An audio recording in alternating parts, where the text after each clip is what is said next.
Yaam caamaa lafa kana dadhabaadhaati. Dadhabaa nama waan takka sammuun isaa yaadne akka sammuun isaa waan takka hin qabannee barate. Kanaan injiin barsaan sammuun kiyya waan feetan yaaddi. Waa hunda na yaaddi.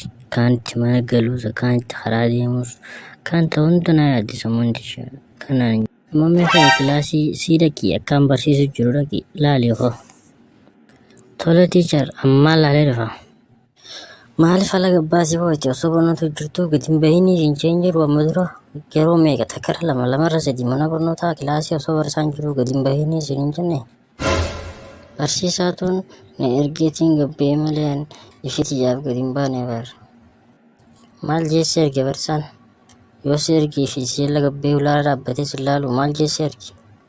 Deemi akkaanan kilaasii sii barsiisu jiru laali hottuu naan jenne erge. Ama arroba kilaasii fi alatti saartii abbaa ergi malee mana barnootaa hana dhiyaattee beekatte deemanii beena baase jazbaa akka garagaraa.